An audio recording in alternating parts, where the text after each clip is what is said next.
Hello, everybody. Welcome back to another episode of Inside Inter Miami, the Miami Herald show about all things Inter Miami. I'm your host, Andre Fernandez, Deputy Sports Editor at the Herald, joined as always by our Inter Miami beat writer, Michelle Kaufman.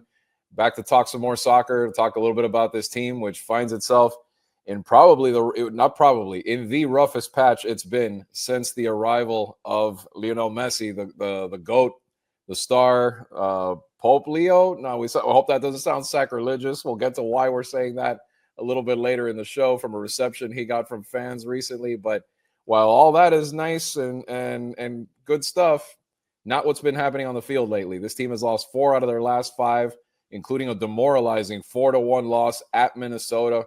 Team has given up 14 goals in the last 5 games. That's just not acceptable if this team is going to get to the point they want to get. We'll break down what happened at Minnesota, what happened to Pistolero, Luis Suarez, what happened to Fafa. They've been out. We'll discuss a little more of these defensive lapses that continue to happen to this team, which is now in 4th place in the Eastern Conference, albeit with a game in hand, but still slipping a little bit in the standings and facing another big challenge this coming week. A couple of big challenges as they had another road trip to the West Coast to take on the San Jose Earthquakes, the high-scoring San Jose Earthquakes, before facing their longtime state rival Orlando at home. So we'll have plenty of that, plus reaction from Javier Mascherano about the recent losing streak, and Oscar Ustari as well, who has also had some difficulty in goal in recent games. But let's start with that loss, Michelle. I mean, in general, I guess we could talk about the loss to Minnesota specifically, or we could say what's wrong with this team. 4 out of the last 5 have just not gone well for the squad. Yeah, I mean, they're in a funk. There's no question. And, we thought when they lost 3 in a row, they were in a funk. And then, they beat the Red Bulls 4-1. And it looked like, okay, they've turned things around a little, although we had mentioned that Lionel Messi might have been a little grumpy coming off the field, that we didn't know why, but he definitely did not look happy when he was leaving the field. And he has looked frustrated. There's no question. He has looked frustrated of late on the field and coming off the field. He's extremely competitive. We asked Javier Mascherano about Messi looking a little frustrated, and he said the guy is a competitive animal. He's a competitive animal. He never wants to lose at anything. He's more competitive than anybody. And so he expects the best of himself and of everybody around him. And right now, we can definitely say that the team is not playing at its best. Nobody's playing at their best because the team has lost, like you mentioned, 4 out of the last 5 games. They were outscored 5-1 by Vancouver over 2 games and 4-1 by Minnesota in 1 game. That's 9-2 over a span of 3 games to be outscored 9-2. There's definitely a problem defensively, and also only scoring 2 goals over those 3 games is also not good. So they have problems on both sides of the field, and they have a lot to improve as they go into the game Wednesday night against San Jose, a team that leads the league with 26 goals. They're not on top of the table in the West, but they lead the league with 26 goals. They have won 3 in a row, so they're on a 3-game winning streak. And Bruce Arena is their coach. Okay, this is a very experienced coach, Bruce Arena. It's a good team. This is going to be a very tough test at a very tough time for Miami. Yeah, very difficult time right now. I mean, watching that Minnesota game, I mean, it was strange. It just didn't seem like a typical Inter Miami game. They never seemed like they were in much control at all. They had the one brilliant play for the 1 goal because that's what we come to expect from Messi. They were in control. They were actually in control of the ball 73% of the time. So they did have possession 73%, which shows you that in soccer, but it just didn't. They had 73% of the ball. Yeah. Minnesota had 27% of the ball. Minnesota produced 5 chances and scored 4. Yeah. And Miami did not produce. Yeah. They did control. I guess that's why I felt. That's why I felt. Yeah, but that's why I felt like, I don't know. I felt like they were just like, they had the ball, but not really doing much with it. I don't know. It's hard to explain. I guess I'm so used to them having chance after chance, even when it's not finding the back of the net. But you just didn't see a lot of that. Yeah. Well, in this case, first of all, we'll roll back before the game. Just before the game, it was announced that Fafa was out. Fafa was supposed to be a starter in that Yeah. game. However, Mascherano revealed after that the game, they had changed the game. Luis Suarez was out. They said he was on a personal trip. We in the media, we had assumed, oh, there must have been a death in the family or an illness. We don't know 100%, but his wife posted family photos of them at a wedding abroad. I think in Spain.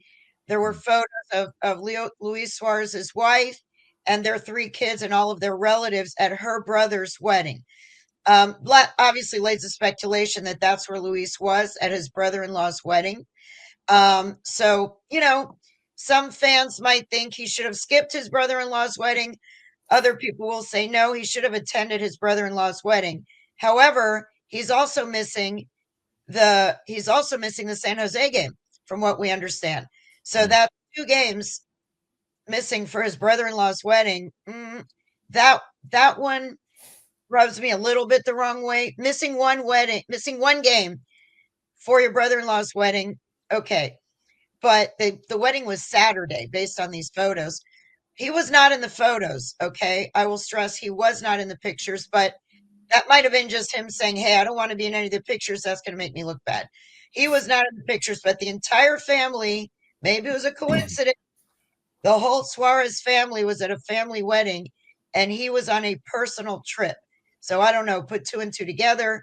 But if he was at the wedding on Saturday, there was time for him to get back for a game on Wednesday. So that can be debated right there. But in any case, he was out. And then Fafa was supposed to start. And they had devised a game plan around Fafa starting up front. And then they had to change it at the last minute. He woke up with a very severe migraine headache. Fafa Pico woke up at the hotel in Minnesota with a very severe migraine. They had to change the game plan. They put Messi basically as a forward. And, so they changed everything up at the last minute. That obviously didn't help, with their planning. But that said, they still control the ball 73% of the time. They should have produced more chances. And on the flip side, you can't give up 4 goals. 4 goals. And once again, they were vulnerable in transition and on set pieces. They scored on 2 set Two pieces. set pieces, right? Own goal on an own goal by Wygant. Yeah. So just an overall stinky game, a very stinky game in Minnesota. Yeah, that's one way of putting it for sure. And yeah, the own goal just adding insult to injury there for the embarrassment of at any point always having an own goal. But yeah, the set pieces just killed them in this match. And now it leaves this team looking to another, like we were talking about, a West Coast trip against a very good San Jose team, a team you cannot afford any defensive lapses against because they're leading the league in goals, like you mentioned before. We looked one at more thing. One more thing. Yeah, one more thing we should talk about before we move on from Minnesota. Talking about embarrassing, David Beckham felt the need to go on social media and hit back, basically strike back. The Minnesota United official team social media accounts, which has raised a lot of eyebrows around the league, that the official social media account of Minnesota United, they posted 2 posts mocking, pretty much mercilessly mocking Inter Miami. One of them it was a sort of a play on words on the Chappelle Roan song Pink Pony Club. They put Pink Phony Club, Pink Phony Club. And with that, there was a picture of their team celebrating and the Inter Miami players dejected on the field. So that was one. David Beckham went on there and said, and wrote on his social media in response to that, show a little respect, be elegant in triumph. That is such a David Beckham thing to say. Show a little respect, if I could do a British accent, I would, but I can't. Show a little respect, be elegant, and triumph. That was number one. Number two, they posted a photo of their Team Tifo, the big banner that their fans had, and it said, history over hype, and hype was in pink, culture over cash, and cash was in pink. Again, a major dig at Inter Mm-hmm. Miami. And he wrote back, he was really into it that day. David Beckham wrote back, um, respect over Both. everything. Right. So, calling out them like, come on, guys. Okay, you won 4-1. Yeah. Show a little respect, show a little class. What do you think? What's your opinion Stay on class. Minnesota United on the official team accounts? This isn't just some random fan. What do you think? What do you think about that? Stay classy, San Diego, or in this case, Minnesota. So, no, I think when it's the official, I mean, that's the thing. It's in this age we're living in now with all the social media and everything. Like sometimes these official, I've noticed, not just in this sport, these official team sites like to get funny and like to get cute sometimes, and sometimes it is funny. Sometimes it is Are you all good noticing fun, that but in other sports too? They're yeah, I've seen baseball accounts do maybe not taking it to that extent, but I think when it's the yeah, they like official to be account, clever. They want to be yeah, they like to clever. be clever, which is fine.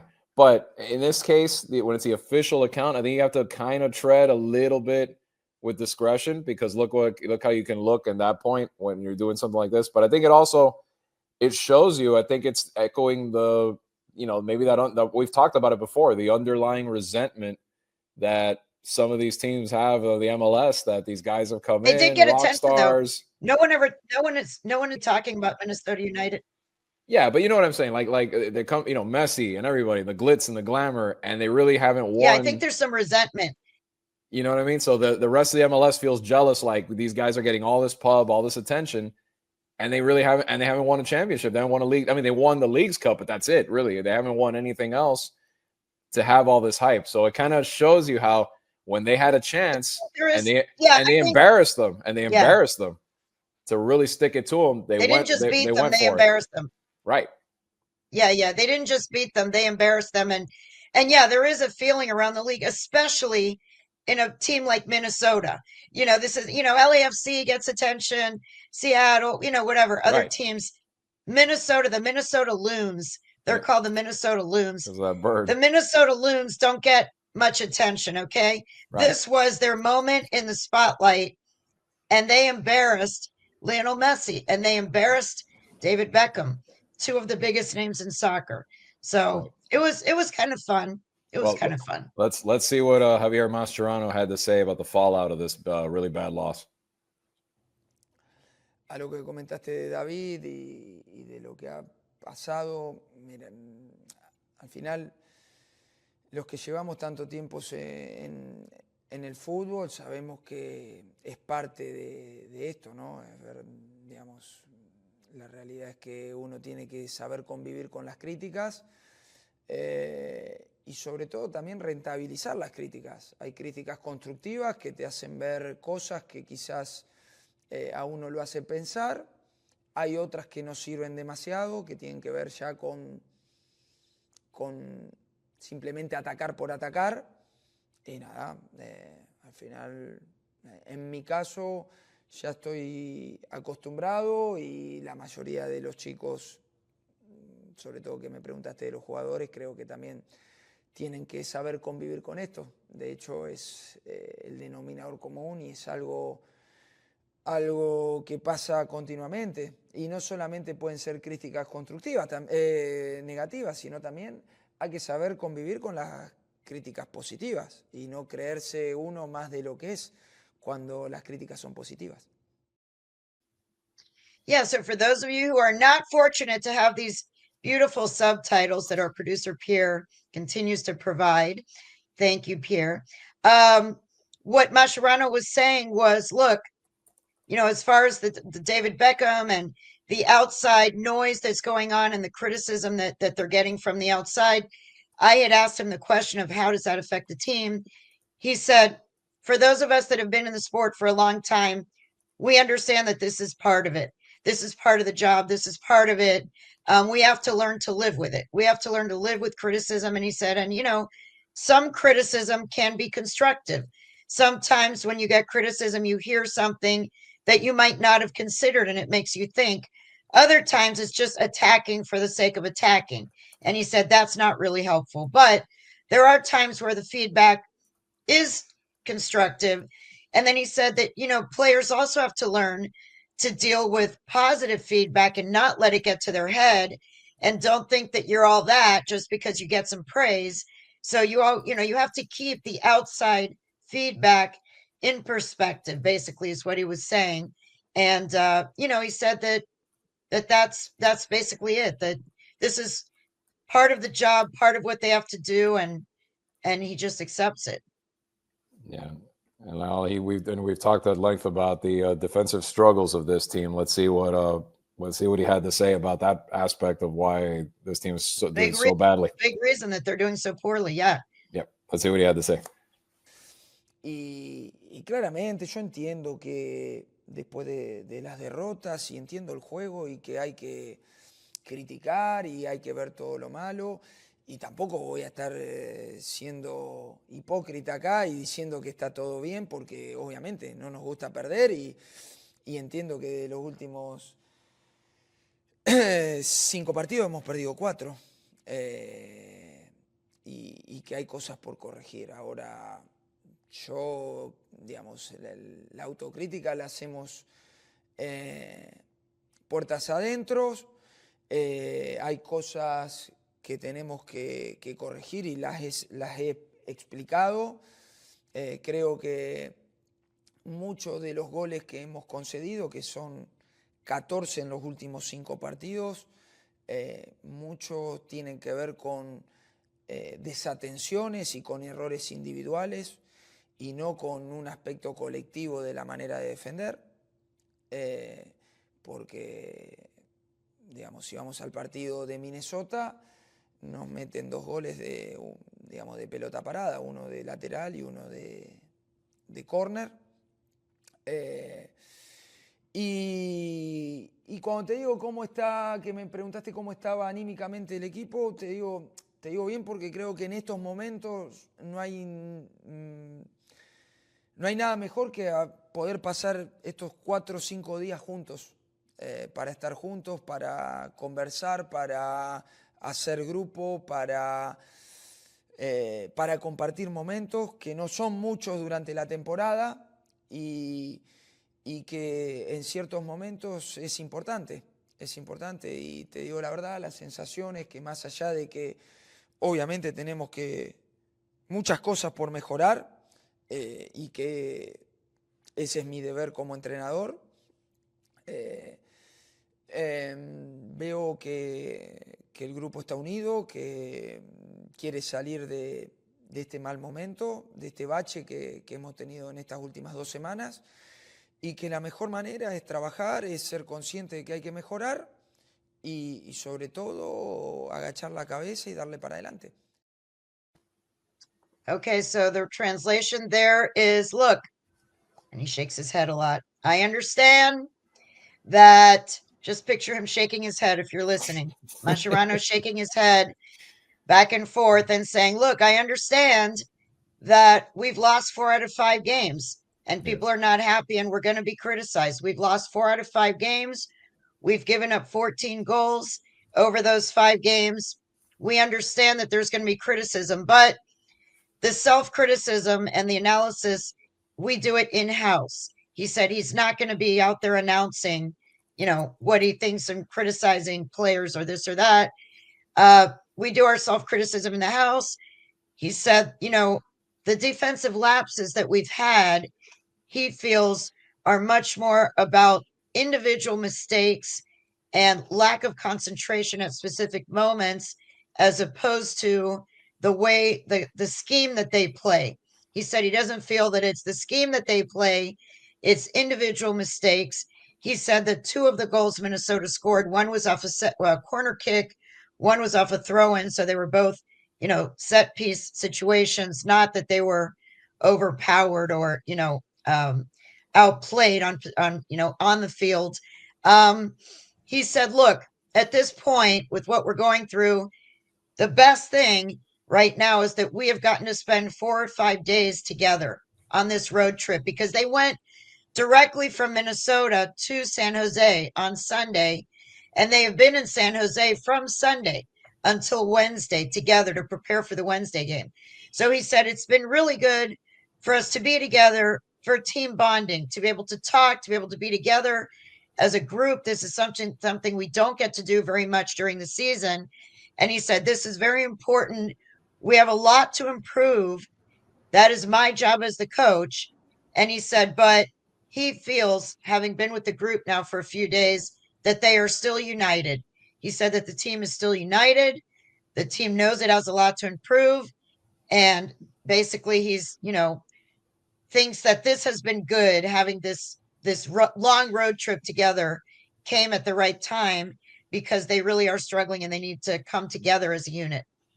By the way, Fafa, to give an update, I asked him about Fafa and Luis availability for the San Jose game. He said that Luis Suarez was not on the roster, that he had not returned from his trip, and that Fafa was still, as of Monday, was still exhibiting some symptoms of the headaches, of the migraines. They were monitoring him. They were hoping that with time, over the next 48 hours, that he would have improved, but he is questionable for the game. So 2 of their bigger scoring threats may not be in the game. It depends if Fafa can play or not. We won't know until just before the game time. Yeah, and as we know, that the struggling to score part and create chances, that's going to hurt without those 2 in the lineup against a team like San Jose. Team is in San Jose. Pretty crazy scene out there, Michelle. And that was our hopefully not sacrilegious, we don't mean it in any offensive way, Pope joke, but it was because Messi waving to the multitudes, kind of the same way from the balcony. From the balcony. From his balcony. Yeah, you might as Which well. You're going to see waving from a balcony of the hotel. And his name is Leo. His name is Leo. His name is Leo, and the Pope is Leo. Let's see if you see Messi Mania for yourself. What happens whenever this team goes to another market? The circus follows. Here we go. Here's a view of the circus in San Jose on the eve of the game. Hotel Valencia. I want to see Messi. I want him to sign my jersey. How cool would that be? Like, it's been my all-time dream to see him in public. Are you skipping school or work or anything to be here? Yeah, but, this is more important than school, because, school's forever. This is a once-in-a-lifetime opportunity, or maybe 2. So, I'd rather just take the chance. We won't tell your teachers.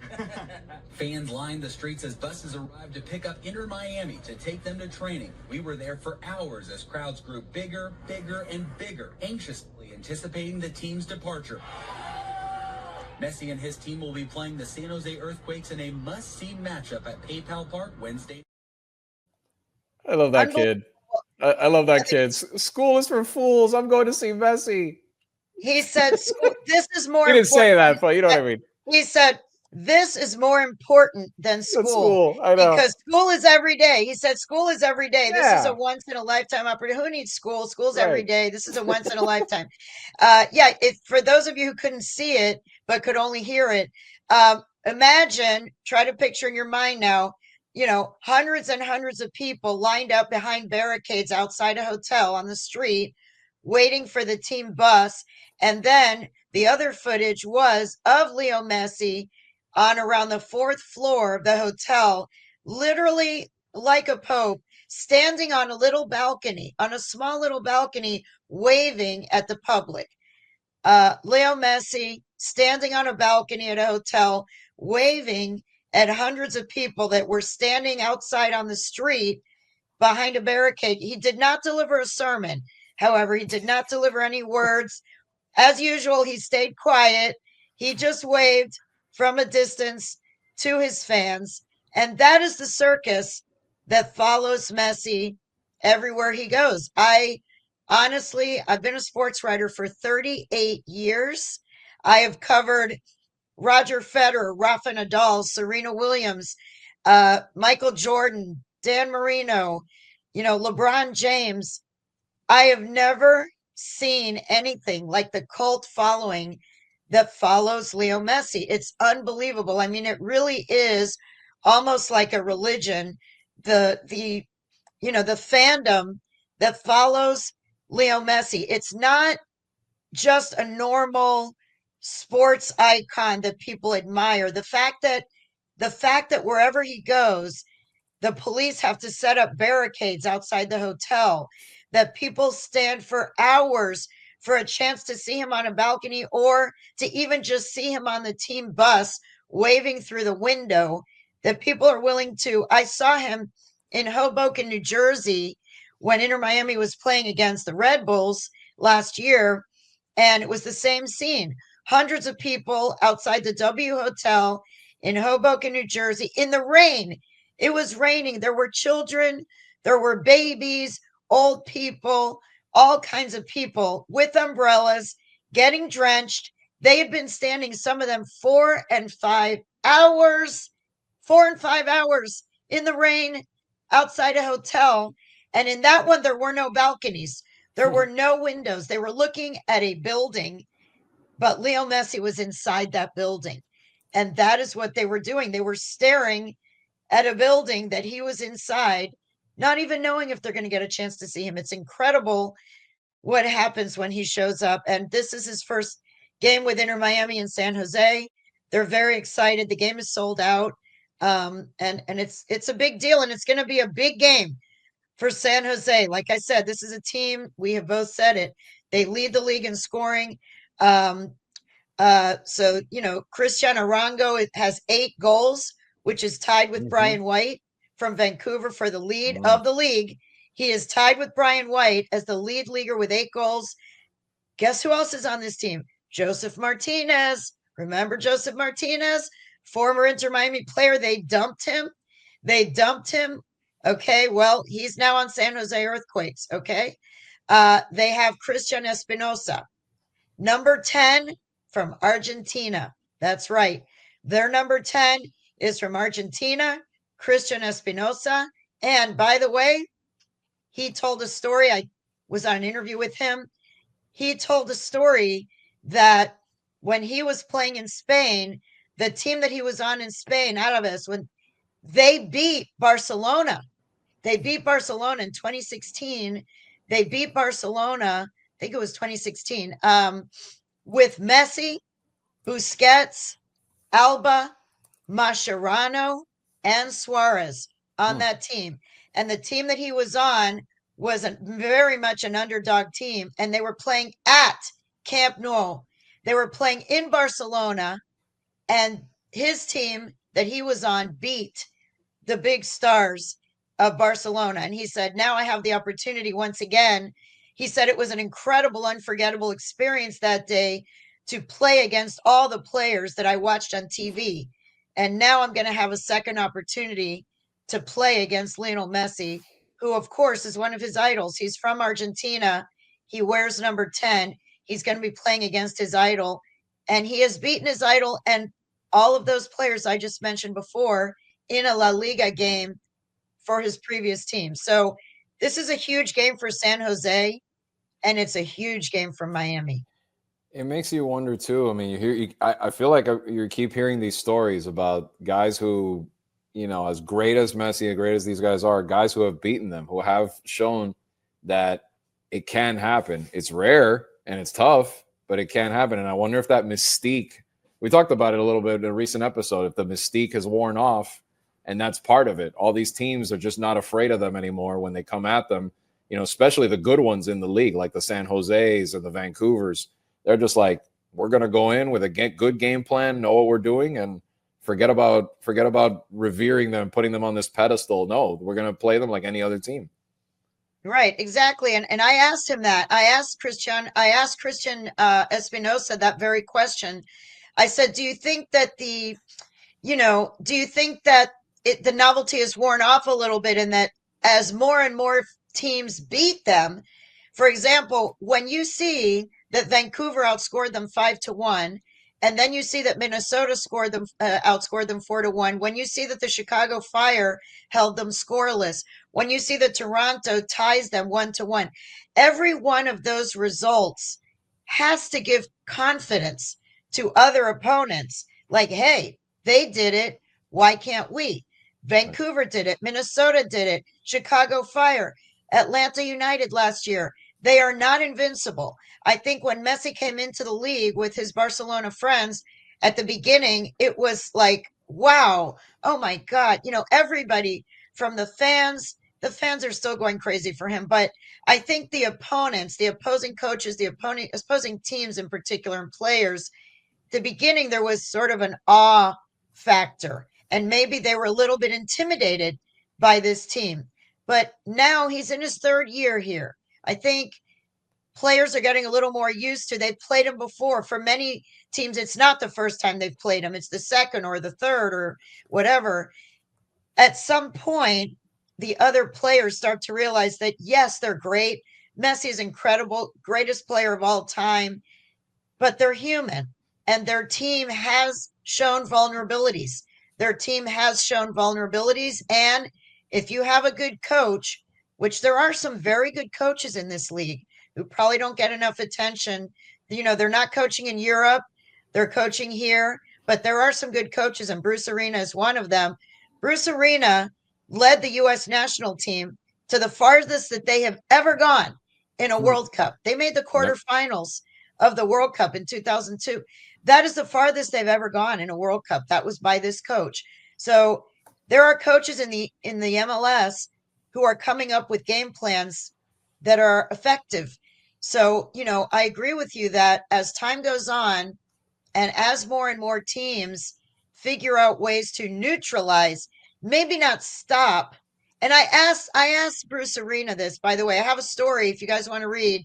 Pre-game, I did a whole story from the San Jose angle, talking to Bruce Arena and Christian Espinosa about, you know, how they view the game from their vantage point.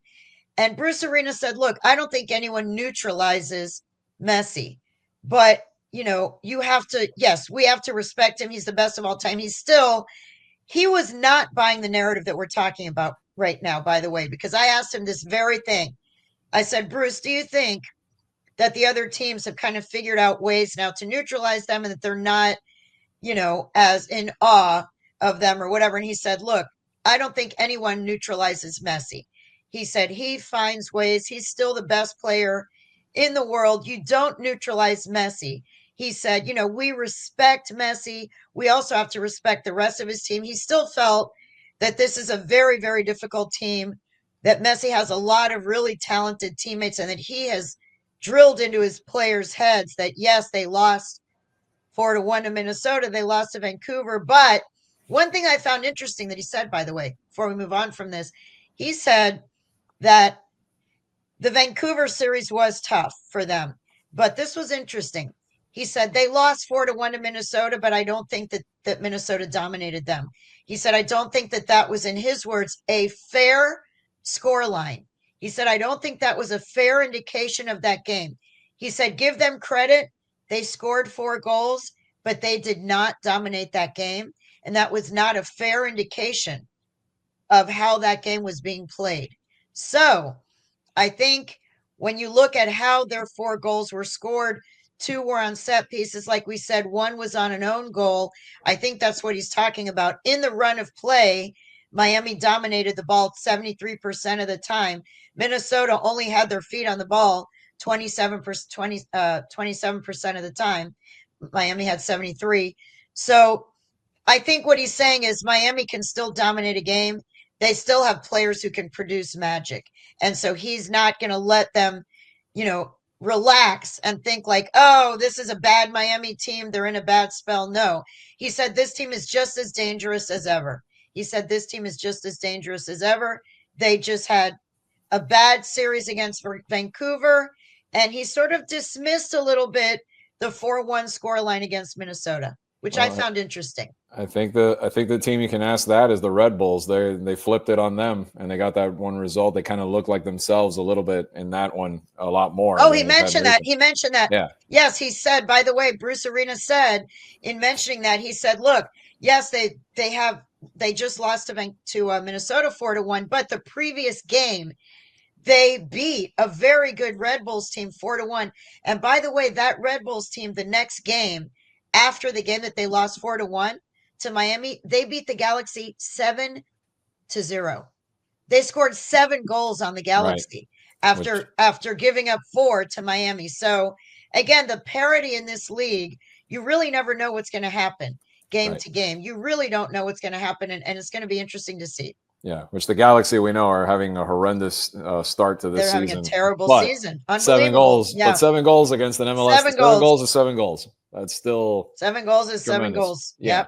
Yep. And so, I mean, the team throughout all these difficulties, they keep saying that they're still united. They're still sticking to their, they're sticking to their guns. They're doing well together as far as, like you talked about, those few days out there seem to be helping. Let's see if it translates to a victory in San Jose. Oscar Ustadi spoke to the media recently and said, and talked a little bit about that. Let's see what he had to say about how the team's dealing with this difficult stretch.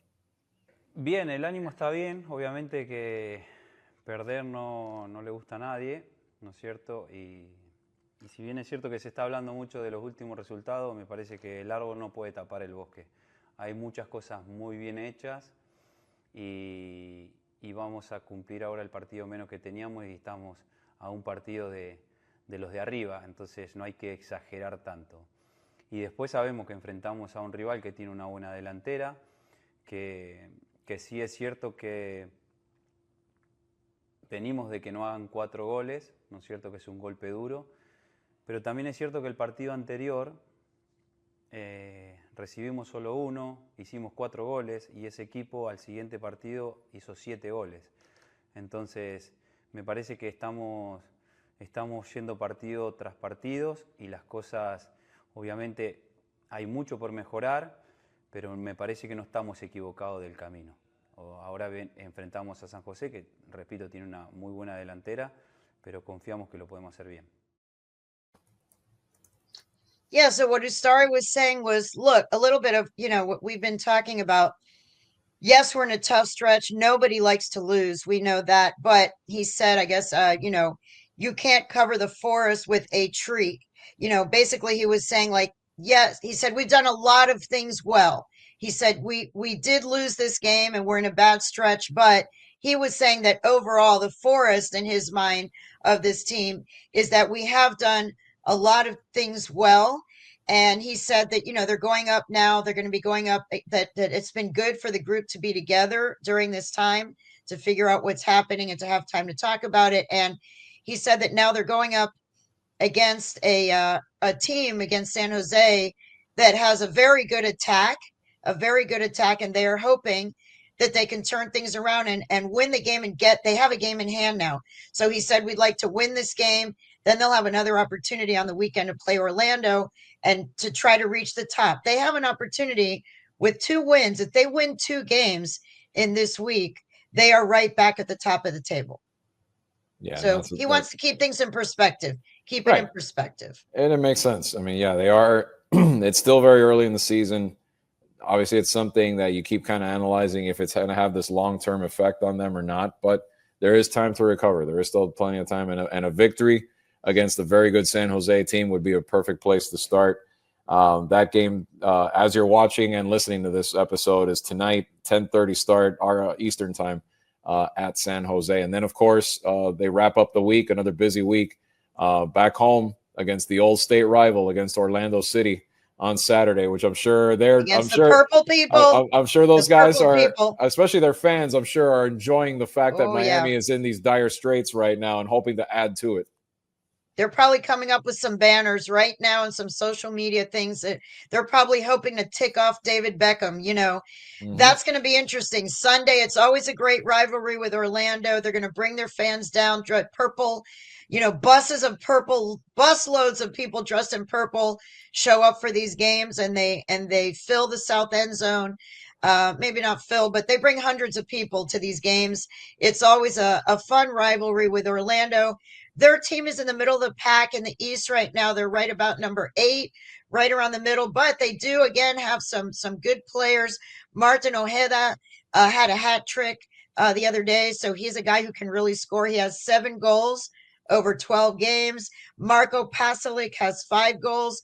So they've got guys who can score. It's a team that pays a lot of attention to Miami, loves to play Miami. So a very interesting week. When we talk next week, we will see how they now, if they lose these next 2 games, then we will have a different conversation. But if they can turn things around, they can get back on the upswing. And it has happened before with this team. Under Phil Neville, they had a stretch where they had, I don't know, I think they went 10 or 12 games winless, and then they ended up having a winning streak. So you never know. Things can turn around. This team certainly has the talent. They certainly have the roster that should be able to turn things around. Luis Suarez presumably will be back from this personal trip for Orlando, unless this is one heck of a wedding, one heck of a party. And again, we don't know 100%, but it does make sense that he was with his family at a wedding. He should be back, I would think, with the team for whatever the reason he's gone. I would think that by the Orlando game, hopefully, we're wishing that Fafa Pico gets better from his migraines. Like I mentioned, he's had a great season so far, and they really need him. They really need him. So wishing Fafa to get well soon, and we'll see if he plays against San Jose. When you said that about the wedding, I just got visions of like the movie The Hangover or Bridesmaids. Like, like what kind of shenanigans is Luis Just went on and Suarez? on. Luis Suarez on some island somewhere, like getting into some kind of crazy mayhem. Nah, let's hope it's all safe and good fun for him, and that he's back in the lineup soon. For everybody that watches and watched again this episode of Inside Inter Miami, we thank you as always. Remember, you can catch us on YouTube. You can catch us at MiamiHerald.com and follow all of Michelle's coverage at MiamiHerald.com on this team and over the next couple of games, couple of crucial games for Inter Miami, and let's see if they turn this thing around. But until then, we'll be back next week with another episode. We'll recap what happened in San Jose and against Orlando, and then look forward to what's next for the club. Until then, take care, everybody. Hope you enjoy the soccer matches this weekend, and we'll see you next time on Inside Inter Miami.